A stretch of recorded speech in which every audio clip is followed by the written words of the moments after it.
Krishna Krishna Krishna Hare Hare Hare Rama Rama Rama Hare Hare। नमस्कार, radio मानव रचना 107.8 FM पर मैं हूं सरिता आपके साथ और शुरू हो चुका है प्रोग्राम आत्मदर्शन, जिसमें हम बात करते हैं प्रभु श्री कृष्ण की लीलाओं की। उनके बारे में बहुत कुछ जानते हैं हम और बहुत सारे ग्रंथ, बहुत सारी पुस्तकें हैं जिनमें उनका वर्णन मिलता है और उन्हीं पुस्तकों के माध्यम से बहुत सारा ज्ञान हमें देती हैं रागलेखा दासी जी। आज भी वो हमारे स्टूडियो में मौजूद हैं। रागलेखा दासी जी, आपका स्वागत है हमारे स्टूडियो में। हरे कृष्ण। रागलेखा दासी जी, आज हम एक नई शुरुआत करने वाले हैं। आज हम श्री उपदेशामृत के बारे में आपसे बात करने वाले हैं। तो ये जो श्री उपदेशामृत है, ये श्री मद्रूप गोस्वामी जी द्वारा लिखी गई है, उनके द्वारा रचित है। तो ये ग्रंथ है, ये जो पुस्तक है, आप पहले इसके बारे में हमारे श्रोताओं को बताएं कि ये श्री उपदेशामृत है किस बारे में। जी, श्री चैतन्य महाप्रभु के उपदेश सिंधुओं को मंथन करके सार स्वरूप ये उपदेशामृत है, उपदेशों का अमृत। तो जीव मात्र के कल्याण के लिए प्रकाशित हुआ है। भक्ति साधकों के लिए उपदेशामृत के उपदेश अत्यंत आवश्यक है। इसका पालन किए बिना रागानुगा भक्ति में प्रवेश करना बड़ा कठिन है और असंभव ही है। जी। तो चैतन्य महाप्रभु के एक निज सेवक थे श्री गोविंद। तो उन्होंने कुछ उनके द्वारा लिखित कुछ कड़छों से ज्ञात होता है कि चैतन्य महाप्रभु जी अपने जो अप्रकट लीला से पहले बहुत अधिक विप्रलम्ब भाव में रहते थे, विरह भाव में रहते थे। तो उनके जो अंतरंग परिकर थे स्वरूप दामोदर राय रामानंद, तो उनका जैसा जैसा भाव उदित होता था वैसी वैसी कृष्ण कथा करते थे, पदावलियां गाते थे, भजन गाते थे, उनको सांत्वना देने का प्रयास करते थे। तो उन्हीं दिनों एक बार वे अपने परिकरों के साथ समुद्र तट पर बैठे हुए थे, कृष्ण कथा में संलग्न थे। तो तभी वहाँ पर बहुत वृक्षावली की वृक्ष थे, ऊंचे बालू के टीले थे। उनको देखकर उनको यमुना जी की याद आई और यमुना जी के निकट जो उपवन है, कुंज है, गिरि गोवर्धन है, उनकी स्फूर्ति हो आई और वो कृष्ण विरह में फूट फूट कर रोने लगे। जी।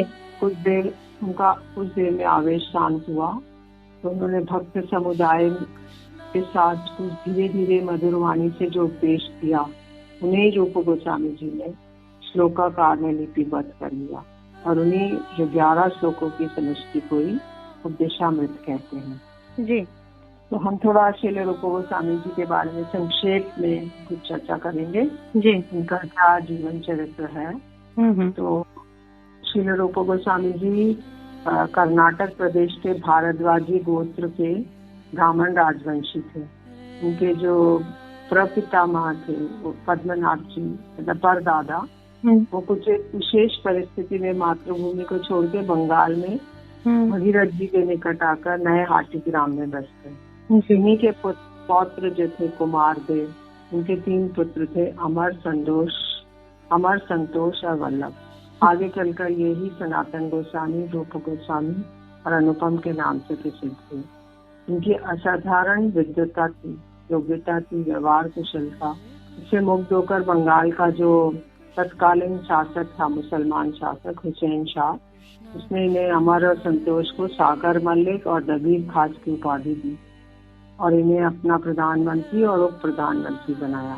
किंतु कुछ समय के पश्चात चैतन्य महाप्रभु के संपर्क में आकर ये तीनों भाई ने विपुल ऐश्वर्य, संपत्ति, संसारिक मोह ममता को त्याग दिया और निष्किंचन होकर राधा कृष्ण युगल की मनोभिष्ट सेवा में अपने आप को समर्पित कर दिया। इन्होंने महाप्रभु के निर्देश से ब्रजमंडल के लुप्त तीर्थों का उद्धार, लुप्त विग्रहों का प्रकाश, मतलब जो तीर्थ आदि सब खो गए थे, नंदगांव, बरसाना, चावट आदि सब लुप्त हो गए थे, कुछ पता नहीं था कौन कहाँ है, उनको प्रकाशित किया। और जो विग्रह थे गोविंद, गोपीनाथ, मदन मोहन, उनको प्रकाशित किया और भक्ति के कुछ ग्रंथ लिखे, शुद्ध भक्ति के, सिंधु, उज्ज्वल मणि आदि, और भक्ति सदाचारों का प्रचलन किया। जी। तो अब हम आगे बढ़ते हैं उपदेशामृत का प्रथम श्लोक की ओर। तो इसमें भक्ति के प्रतिकूल जो त्यागने योग्य 6 वेग हैं, इनके बारे में चर्चा की गई है। तो अच्छा। वेग मतलब क्या है? वेग मतलब जैसे कि अगर हम भाखड़ा नागल डैम है, उसके पीछे अगर पानी को रोक देते हैं, जल के प्रवाह को, तो जब डैम को खोलते हैं तो इतनी जोर से वो वेग से जल वहाँ से प्रवाह किसी चीज का प्रवाह, जी बहुत वेग होता है उसको। जी जी। तो ऐसे ही हमारा जो 6 वेगों के बारे में श्रील रूप गोस्वामी जी हमें बता रहे हैं कि 6 वेग हैं जो कि हमको पीड़ित करते हैं मनुष्य को। अच्छा। अगर ये सब वेगों को हम कंट्रोल कर ले तो सारी पृथ्वी हमारे शिष्य बन जाएगी। अच्छा जी। तो वातो वेगम मनसः क्रोध वेगम जीवा वेगम उदर उपस्थ वेगम युतान वेगन यो विषेद धीरा सर्वाम अपिमाम पृथ्वी स शिष्या। तो बोल रहे हैं कि जो धीर पुरुष अपनी वाणी के वेग को, मन के वेग को, क्रोध के वेग को, जीवा के वेग को, उदर के वेग को, जनेंद्रियों के वेग को सहन करने में समर्थ हो जाता है तो समस्त पृथ्वी का शासन कर सकता है। साथ ऐसे जितेंद्रिय व्यक्तियों के सभी जन शिष्य हो जाते हैं। ये जो ग्रंथ है ये कल्याण की खान स्वरूप है। ये महामूल्यवान प्रेम रत्न भरे हैं। उपदेशामृत ये अमूल्य प्रेम रत्नों में से एक है और ये गौर भक्तों का कंठहार है। श्रील रूप गोस्वामी जी ने चैतन्य महाप्रभु की सारी शिक्षाओं को सार लेके सच्चे साधकों को उपहार के रूप में प्रदान किया। तो उपदेशामृत में 2 प्रकार के उपदेश दिए गए हैं। पहला, भक्ति के प्रतिकूल विषयों का त्याग, मतलब भक्ति कर रहे हैं तो उसके जो एडवर्स हैं जो विषय उनका त्याग कर दीजिए। जो फेवरेबल है अनफेवरेबल को छोड़ देंगे और फेवरेबल को ग्रहण करेंगे जी। जब तक साधक इन 2 प्रकार की शिक्षाओं का अपने जीवन में आचरण नहीं करता तब तक उसके हृदय में प्रेमा भक्ति तो बाकी दूर की बात है, भाव भक्ति भी नहीं आ सकती। तो आधुनिक जो कई प्रकार के लोगों ने धर्म का चोला पहने हैं और वो असत मतों से उनको उपदेशा में साक्षात यम के रूप में रखते हैं और वो उससे डरते हैं। तो इसलिए जो श्रद्धालु जन इसे प्रीति पूर्वक पाठ करेंगे, जीवन में आचरण करेंगे, वो भक्ति मार्ग में निसंशय होकर सहज ही पहले भाव भक्ति और दुर्लभ प्रेमा भक्ति प्राप्त कर सकते हैं। तो जरिए जो संसारिक व्यक्ति हैं उनके अंदर 3 प्रकार के वेग दिखाई देते हैं। वाणी का वेग, मन का वेग और शरीर का वेग जी। तो वाक्य वेग, तो इसमें कहते हैं कि भाई हमें कृष्ण की चर्चा के अतिरिक्त जो अन्य वाक्य हैं और जो सुख भोग आदि कामना संबंधी वाक्य हैं तो इन सब वाक्यों को वेग समझना चाहिए। तो जैसे कि वाक्य वेग में है कि द्रौपदी जी ने दुर्योधन को बोला कि अंधे का पुत्र अंधा। ऐसा हुआ कि पांडवों का नया राजमहल बना और उनके बहुत सुंदर बना था। तो उसमें कहीं पे जल रहता था तो ऐसा लगता था ये जल नहीं है, थल की प्रतीति होती थी। कहीं पे पृथ्वी लगती थी तो वो उसमें जल होता था। दुर्योधन पूरा महल देख रहे थे तो एक जगह उन्होंने सोचा है जल है तो अपना वो पूरा ऊंचा करके धोती ऊंचा करके चलने लगे तो देखा वो थल था। एक जगह थल था तो उन्होंने सोचा गिर गए इसमें जल में। तो द्रौपदी जी ऊपर से अट्टारिका में से देख रही थी तो हंसने लगी और बोलने लगी अंधे का पुत्र अंधा। तो इसलिए इस वाक्य वेग की वजह से महाभारत हो गया जी। और जो सीता जी थी, सीता जी ने अपने जो लक्ष्मण जी थे, लक्ष्मण जी ने राम जी चले गए, जो सीता जी ने सोने का मृग एक आया मारिच, तो उसको देखने राम जी, सीता जी ने कहा मैं तो सोने का मृग हूँ। तो राम जी उसको लेने के लिए चले गए और लक्ष्मण जी को छोड़ गए कि तुम ख्याल रखना भाभी का जी। तो लक्ष्मण जी से भी वो कहने लगी कि नहीं नहीं। इतनी देर में आवाज आई राम राम मुझे बचाओ, लक्ष्मण मुझे बचाओ। तो नकली आवाज थी। तो इधर सीता जी कहने लगी कि ये लक्ष्मण तुम्हारे भैया तुम्हें पुकार रहे हैं, तुम चले जाओ। तो मैंने कहा नहीं नहीं मैं आपको छोड़ के नहीं जा सकता। तो उन्होंने थोड़ा उल्टा सीधा कहा कि तुम्हारे मन में खोट है और तुम्हारा मन में कुछ विचार है, कुविचार है। तो इसलिए लक्ष्मण जी उनको लक्ष्मण रेखा लगा के चले गए और फिर उसके बाद रावण आके उनको हरण करके ले गया। तो इसलिए वाक्य वेग के द्वारा 2 जगह हम उदाहरण के द्वारा देखते हैं कि वाक्य वेग के द्वारा कितना बड़ा अनर्थ हो जाता है। जी जी। फिर एक है मन का वेग। तो मन का वेग में है कि हम लोग जब भी हमारी कोई कामनाएं पूर्ण नहीं होती तो क्रोध आता है। जी। फिर क्रोध जब होता है तो क्रोध आने से फिर हमारा सारा विनाश हो जाता है। तो इसलिए जो वाक्य का वेग है ये हम दूर कर सकते हैं कि भगवान का नाम लेकर। और मन का जो वेग है वो अगर हम कृष्ण की लीलाओं का चिंतन करेंगे तो उससे वो मानस वेग शांत हो जाएगा। फिर शरीर का वेग है। तो शरीर के वेग में 3 है, जीवा वेग, उदर वेग और उपस्थ वेग। एक ही लाइन में है जीवा, उदर और उपस्थ। तो अगर कोई 6 रसों का आस्वादन करना चाहता है तो वो मांस, मछली, अंडे, मद्यपान, अधिक घी, दूध, रबड़ी, मलाई, ये भोजन की लालसा को जीवा वेग कहते हैं। बहुत अधिक मिर्ची, खटाई, पान मसाला, सुपारी, ये सब जो गांजा, भांग, अफीम, मादक जो द्रव्य है, प्याज, लहसुन, ये सभी जीवा वेग के अंतर्गत है। तो इसमें जीवा वेग से क्या होगा, कुछ भी हम अच्छा खाने के लिए हम कुछ भी कर सकते हैं। किसी भी हिंसा कर सकते हैं, पशुओं की जीव हिंसा कर सकते हैं उनको खाने के लिए। और फिर हम अपने जीवा वेग को शांत करने के लिए कोई भी चोरी, डकैती या कुछ भी कर सकते हैं। भाई भाइयों की आपस में नहीं होती है क्योंकि वो सब अपना अपना अच्छा चाहते हैं। तो इसलिए ये सब जीवा वेग के अंतर्गत है। तो हमें अगर हम भगवान को भोग लगा के अगर हम महाप्रसाद लेते हैं तो जीवा वेग से हम बच सकते हैं। तो उसके बाद जो है इसके बाद जीवा वेग की तृप्ति के लिए हम नाना प्रकार के बुरे आचरण करेंगे, दूसरे में फंस जाएंगे। तो इसके जीवा लाल से जय इति उति धाय, शिष्णोदर परायण कृष्ण नहीं पाए, भाला न खाए और भाला न पड़े। तो इसलिए महाप्रभु ने कहा है कि बहुत अच्छा मत खाओ। अगर 56 भोग खाओगे सब समय तो इसी के आवेश में रहोगे। और बहुत अच्छा पहनोगे तो आपको कहीं पे प्रणाम करना पड़ जाएगा वृंदावन में, रज में, तो आप सोचोगे हमारा तो बहुत एक्सपेंसिव कपड़ा है, उसको नहीं कर पाएंगे। और जीवा वेग के लालसा से हम इधर उधर दौड़ते रहते हैं, कहाँ पे अच्छा खाना मिलेगा, कहाँ पे अच्छा डिनर मिलेगा, स्नैक्स मिलेंगे, कौन सा अच्छा कैफे है। तो इसलिए तो ऐसे लोगों को कृष्ण की प्राप्ति नहीं हो सकती। और अगर बहुत ज्यादा मूल्यवान वस्त्र होंगे तो भी बड़ा कठिन है। इसलिए बहुत अधिक ये वाला हमें जीवा के वेग में नहीं जाना चाहिए। फिर उधर वेग में है तो पेटू लोग जो होते हैं उसको नाना प्रकार के रोगों से पीड़ित हो जाते हैं। तो अधिक आहार खाने वाले व्यक्ति ज्यादातर उपस्थ वेग से भी पीड़ित हो जाते हैं और चरित्रहीन हो जाते हैं। जी। तो उपस्थ वेग है जैसे उदर वेग है जैसे कि कोई आपने पूरा खा लिया पेट भर के और फिर थोड़ा रसगुल्ला आया तो आपने 10 रसगुल्ले भी खा लिए, तो ये है उदर वेग। जी। तो उदर वेग बहुत अधिक अगर हम खाएंगे तो उसके द्वारा फिर हमारा जो जेनाइटल्स का वेग है वो भी उपस्थित हो जाएगा और फिर हम उसको कंट्रोल नहीं कर पाएंगे और फिर तरह तरह के क्राइम हो सकते हैं।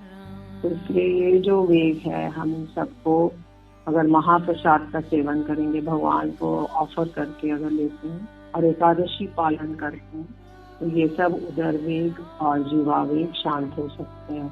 जी। तो उपस्थ वेग जो है, जो जेनाइटल्स का वेग है, वो वैध भी हो सकता है, अवैध भी हो सकता है। तो उसमें अगर विवाह करके संतान उत्पत्ति करते हैं तो वो है वैध।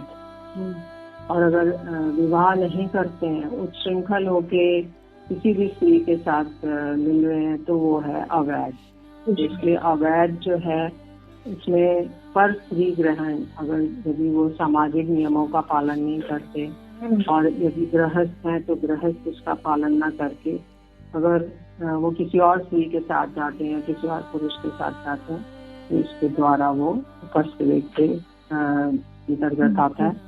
और तो जगजानंद जी जो है एक वैष्णव है, उन्होंने प्रेम विवर्त में लिखा है कि वैरागी भाई, अगर तुम्हें भगवान का भजन करना है, वैराग्य करना है तो किसी से ना, यदि किसी से मिलो तो ग्राम्य बातें मत करो, ग्राम्य कथा ना कही भी न सुनी भी। अच्छा, ग्राम्य कथा माने जैसे कोई भी प्रजल्प, मतलब जैसे मिले, कोई मौसम की चर्चा, कोई फिल्म एक्ट्रेस की चर्चा, कोई और चर्चा, पॉलिटिक्स की चर्चा, ये सब ग्राम्य कथा। तो ये सब नहीं करना। जी और सपने में भी स्त्रियों का दर्शन न कर, क्योंकि हे भाई, स्त्री तो घर पर छोड़कर आए हो। यदि सचिनंदन गौरहरि के चरण चाहते हो तो छोटे हरिदास का चरित्र हमेशा याद रखो। छोटे हरिदास थे ना, तो वो महाप्रभु के दास थे, परिकर थे। तो उन्होंने, महाप्रभु ने को एक बारी बहुत सुंदर चावल दिया गया कि महाप्रभु आप ये वाला भात लीजिए। तो महाप्रभु ने कहा कहाँ से आएंगे? तो बोले कि छोटा हरिदास माधवी देवी के यहाँ से भिक्षा करके लाए। तो छोटे हरिदास माधवी देवी 80 साल की हैं, लेकिन उनके यहाँ से भिक्षा लाने से महाप्रभु बहुत रुष्ट हो गए और उन्होंने बोला कि छोटा हरिदास का मैं मुख नहीं देखना चाहता। आज से वो चला गया। तो फिर इस प्रकार से दिया है कि ये वाला चरित्र हमेशा याद रखो। और यदि भगवान की भक्ति करना चाहते हो तो बहुत अधिक स्वादी भोजन का सेवन ना करो। सुंदर से सुंदर वस्त्र भी ना पहनो, सदा सर्वदा राधा कृष्ण की सेवा करो। जी बिल्कुल, बहुत ही सुंदर वर्णन है जिस तरह से वेगों के ऊपर किस तरह से नियंत्रण करना है, ये हमें राघव खदासी जी बता रही है। मन वेग के बारे में बात की, वाक्य वेग और शरीर वेग, जिसके अंदर 3 वेग आते हैं, जीवा, उदर और उपस्थ वेग। इन सब के बारे में हम जान रहे हैं। आगे और भी जानेंगे राघव खदासी जी से, लेकिन एक छोटे से ब्रेक के बाद सुनते हैं एक प्यारा सा भजन, फिर लौट कर आते हैं। आप जुड़े रहिए रेडियो मानव रचना 107.8 FM के साथ प्रोग्राम आत्मदर्शन में। Feel good, feel live. गुरुदेव कृपा करके मुझको अपना लेना। गुरुदेव कृपा करके मुझको अपना लेना। गुरुदेव कृपा मुझको अपना लेना। गुरुदेव कृपा करके मुझको अपना लेना। मेरी शरण परा तेरी चरणों में जगह देना।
Krishna Krishna Hare Hare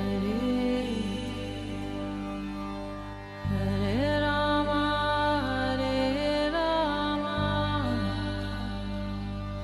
Rama Rama Hare Hare। स्वागत है आप सभी का एक बार फिर रेडियो मानव रचना 107.8 FM सुन रहे हैं आप। मैं हूं सरिता आपके साथ, और आज प्रोग्राम आत्मदर्शन में हमने शुरुआत की है श्री उपदेशामृत की, और गोस्वामी जी के चरित्र के बारे में हमने थोड़ा बहुत जाना और उपदेशामृत के बारे में जाना, और किस तरह से में जो श्लोकों का वर्णन है उसके बारे में हमें रागलेखा दासी जी बता रही हैं, और वेगों की बात चल रही है। जी रागलेखा दासी जी, आपने 6 वेगों का वर्णन किया और मन, वाक्य और शरीर वेग के बारे में आपने हमें बताया। आगे और क्या बताना चाहेंगे? जी, कृष्ण बता रहे हैं, श्री रूप गोस्वामी बता रहे हैं कि अगर 6 वेगों को आप भली भांति सहन कर सकते हो तो उन्हें गोस्वामी कहा जाता है। सब अपनी इंद्रियों पे नियंत्रण कर लिया, और अगर आप उसके वशीभूत हो जाओगे तो उन्हें गोस्वामी ने गोदास कहा जाता है। गो माने इंद्रिया। जी जी, अच्छा। जो इन पे नियंत्रण पा लेता है वो गोस्वामी कहलाता है।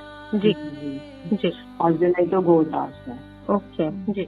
तो अवशीभूत इंद्रियों वाला कभी भी हरि भक्त नहीं बन सकते। तो अगर वो सब समय उसी का चिंतन करेगा, वो इतनी अच्छी स्वादिष्ट चीज है, मैं ये खा लूँ, वो खा लूँ, ये कर लूँ, वो, तो फिर वो हरि भजन नहीं कर सकता। तो यही ये सार श्री चैतन्य महाप्रभु ने शॉर्ट फॉर्म में बोला, धीरे धीरे समुद्र के किनारे, और फिर श्री रूप गोस्वामी जी ने उसको श्लोक बनाकर उसको साधकों के लिए प्रस्तुत किया कि यदि ये भक्ति के बाधक है ये 6 वेग, तो इन 6 वेगों को यदि ये हमारे साथ रहेंगे तो फिर हम भजन नहीं कर सकते, भक्ति नहीं कर सकते। तो इसलिए 6 वेगों को कंट्रोल ही करना पड़ेगा। तो कंट्रोल कैसे होगा? हमारी अपनी शक्ति से भी होगा। हम भगवान का नाम करेंगे, भगवान का प्रसाद ग्रहण करेंगे, एकादशी करेंगे, तब ये 6 वेगों पर धीरे धीरे नियंत्रण हो सकता है। जी, तो 6 वेगों पर नियंत्रण पाने की बात हुई, जिसमें हमने मन, वाक्य, क्रोध और शरीर, तो शरीर के अंदर ही हम 3 वेगों के बारे में इनसे जान चुके हैं। तो ये 6 वेग हैं जिनके बारे में हमें रागलेखा दासी जी ने बताया कि इन पर नियंत्रण कितना आवश्यक है, और जो इन पर नियंत्रण पा लेता है वो गोस्वामी हो जाता है, और जो नहीं पा पाता वो गोदास कहलाता है। तो रागलेखा दासी जी, आजकल का जो युग है, हम श्री उपदेशामृत के बारे में बात कर रहे हैं, और ये वो ग्रंथ हैं, वो पुस्तकें हैं जिनके बारे में आम लोग बहुत कम जानते हैं। जो अध्यात्म से कहीं ना कहीं जुड़े हैं शायद वही जानते हैं, नहीं तो जो आज की यंग जनरेशन है, या जो भी लोग आजकल मोह माया में और इस दुनिया में, संसार में अपने ही कामों व्यस्त हैं, तो वो इन सब चीजों की तरफ ध्यान कैसे दें और क्यों दें? उनको ऐसा लगता है कि ये सब पढ़ने से हमें क्या लाभ होगा, तो ये हमें गोस्वामी की अगर उपाधि मिल भी जाए तो उससे हमारा क्या फायदा होगा? हमें एक जीवन मिला है, जैसे कि मैं हमेशा कहती हूँ कि आजकल की पीढ़ी तो यही सोचती है कि एक जिंदगी मिली है, उसको भी कहाँ हम अध्यात्म में या इस तरीके के कामों में लगाएं। तो ये मैसेज कैसे हम अपनी यूथ को, अपने लोगों को दे कि ये सब चीजें कितनी जरूरी हैं हमारी जिंदगी में? देखिए, ऐसा है कि अगर हम यूथ है या कोई भी है व्यक्ति, तो ये जो हम भोग आदि या जो हम ये कर रहे हैं, इससे आरंभ में तो सुख होगा, लेकिन अंततः उसमें दुख होगा। तो इसलिए शुरू में सुख होगा, फिर दुख होगा। लेकिन जो अगर हम ये वाले मार्ग पे चलते हैं, अध्यात्म के मार्ग पे, तो इसमें हम आत्मा के बारे में जानते हैं। लेकिन ये सब नहीं होता, बिल्कुल बहुत ही मुश्किल होता है अपने इन जो वेगों के बारे में आपने बात की, इन पर नियंत्रण पाना।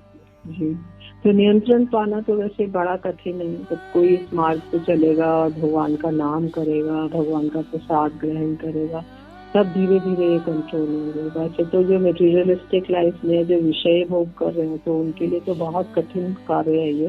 लेकिन कोई विशेष कृपा हो जाए किसी साधु की, वैष्णव की, या भगवान की कृपा हो जाए, तो ये पॉसिबल है। वो किसी ऐसे साधु से मिलेगा जो साधु उसको ये सब बातें बताएगा। तो ऐसी बात नहीं है कि सभी ऐसे मार्ग पे जाएंगे। कोई है यूथ ही है, उसने इंजीनियरिंग करी, उसको 25 लाख का पैकेज था, और उसने उसको छोड़कर और अभी वो भक्ति के मार्ग में सब शिक्षाएं ग्रहण कर रहे हैं। तो कहते हैं अगर मैं उस मार्ग में जाऊंगा, केवल मेरे को पैसा मिलेगा, फिर मैं शादी करूंगा, फिर मैं फ्लैट लूंगा, फिर मैं पत्नी मैं गाड़ी लूंगा, ये सब मतलब नेवर एंडिंग साइकिल। बिल्कुल। लेकिन अगर मैं इस वाले मार्ग पे चलूंगा तो मुझे परम शांति, शुरू में दुख होगा, थोड़ा सा कष्ट होगा ये सब करने से, थोड़ा नियंत्रण करना ये सब, किंतु बाद में ये परम सुखदायी है। तो हमें जन्मों जन्मों तक हर एक जन्म में हमारे काम है। तो जो आत्मा की चीज है वो तो भगवान के साथ जुड़ना वो स्थायी है, और जो संसार के साथ हम जुड़ते हैं तो वो एक टेम्परेरी फेज है, और केवल हम you drink and B Mary phase में होते हैं कि बस खाओ पियो मौज करो जी। लेकिन इससे केवल हमारी इंद्रियां प्रसन्न होंगी। तो इंद्रियां तो हमारी बाह्य वस्तुएं हैं, जैसे 5 ज्ञानेंद्रियां हैं, 5 कर्मेंद्रियां हैं, तो ये सब प्रसन्न होंगी, लेकिन आत्मा प्रसन्न नहीं होगी। तो अगर हम आत्मा को तो परमानेंट क्योर करना पड़ेगा ना, हमें जो अगर बीमारी कोई हुई है तो उसको परमानेंट इलाज करना है तो हमें आत्मा के लेवल पर जाना पड़ेगा। और अगर टेम्परेरी है तो हम इंद्रिय अपनी सुखी करके, और फिर उसके बाद बीमारियां आएंगी। अगर हम अधिक खाते हैं या जीवा का वेग है तो उससे बीमारियां आएंगी बहुत सी, और उपस्थ का वेग है तो उससे कितने सारे रोग हो जाएंगे, एड्स है और वो सब है, तो वो सब कितने दुखदायी हैं। तो इसलिए ये अगर हम कोई, लेकिन ये भी कोई महत साधु मिले ऐसे तो ही वो ये कार्य कर। जी, तो जिंदगी में एक गुरु का होना, एक साधु का होना, या कोई ऐसा आपको मिले जो हमें इन सब चीजों के बारे में ज्ञात करवाए, हमें इन सब चीजों का ज्ञान दे कि कितना जरूरी है आत्मा को तृप्त करना। जो हमारी आत्मा है वो उस परमात्मा से जुड़ी है, उसका अंश है, और अंततः हमें उसी को संतुष्ट करना है। अगर हमारा मन शांत है, हमारी आत्मा शांत है, तो हमें इन मोह माया की चीजों से अपने आप ही दूर होने के लिए और प्रभु की भक्ति में जाने के लिए अपने आप ही मार्ग मिल जाएंगे। उसके लिए हमें कहीं ये सोचने की जरूरत नहीं है कि ये सब कैसे होगा। बस एक बार मन में दृढ़ निश्चय बना लें कि आपने प्रभु भक्ति को अपनाना है, अपनी इस जिंदगी को भी जिए, लेकिन साथ के साथ उस प्रभु का भी सिमरन करें, क्योंकि आपका आने वाला जो जीवन है वो भी सुखी हो जाए। और आगे आने वाले, अगर आपके कोई युग हैं, आपने आगे आने वाले जन्म लेने हैं, और भी बहुत सारे जो कहते हैं कि प्रारब्ध होता है कि अगर आपके जिंदगी में जो लिखा है वो होगा ही, तो उसको आप सरल बनाने के लिए प्रभु भक्ति का सहारा लें, ताकि आपकी जिंदगी में आने वाली जो रुकावटें हैं वो हट जाएं। एक और बात मैं कहना चाहती हूँ सुनीता जी, अगर कोई किसी ब्रह्मांड में भटकते ब्रह्मांड भ्रमिते कोनो भाग्यवान जीव, कोई ऐसा भाग्यवान जीव होगा जिसको ये लगेगा कि मैं कौन हूँ, मैं कहाँ से आया हूँ, मुझे क्या करना है और मैं कहाँ जाऊंगा। ये क्वेस्ट उसके अंदर होगी, अथातो ब्रह्म जिज्ञासा। अगर ये वाली जिज्ञासा होगी तो वो इन सब चीजों को जानेगा, पहचानेगा, और जो बाकी लोग तो साधारण उसके कैटेगरी में आ जाएंगे, लेकिन ये वाला जो ऐसा वाला जो विशेष जीव होगा वो इन सब बातों को ग्रहण करने के लिए उपयोगी पात्र है। जी बिल्कुल। तो आज बहुत कोई भी बन सकता है, ऐसा कोई भी बन सकता है, इसलिए निराश होने की आवश्यकता नहीं है, कोई भी हो सकता है, लेकिन बस कोई उसको कॉन्टैक्ट मन में एक बार अपने आत्मा में, अपने दिल में एक बार इच्छा की शक्ति जो है वो जगानी है हमें कि हम ऐसा करना है। जी, जैसे कोई शराबी है, उसके साथ अगर संग करेंगे तो शराब पीने की लत लग जाएगी। कोई अगर ड्रग एडिक्ट है तो ड्रग पीने की एडिक्शन हो जाएगी, और ऐसे ही अगर आप कोई भक्ति के साथ लग जाएंगे तो भक्ति करने की एडिक्शन हो जाएगी। बिल्कुल बिल्कुल। वो वाला इन्फेक्शन लग गया तो फिर बात बन जाएगी। जी जी जी जी। तो आज श्री उपदेशामृत के बारे में जाना हमने, आज शुरुआत की है हमने श्री उपदेशामृत की, और 6 वेगों के नियंत्रण के बारे में भी बात की। तो आगे और भी श्लोक हैं जिसके बारे में हम जानेंगे, लेकिन अपने आने वाले एपिसोड्स में, क्योंकि विवक्त जो है वो काफी हो चुका है। और अभी के लिए रागले खरासी जी, आपका बहुत बहुत शुक्रिया हमारे स्टूडियो में आने के लिए। हरे कृष्ण। तो दोस्तों, अगले एपिसोड में फिर बहुत कुछ जानेंगे श्री उपदेशामृत के बारे में, लेकिन अभी के लिए हमें दीजिए इजाजत और सुनते रहिए रेडियो मानव रचना 107.8 FM पर आने वाले और भी प्रोग्राम्स को। Feel good, feel live.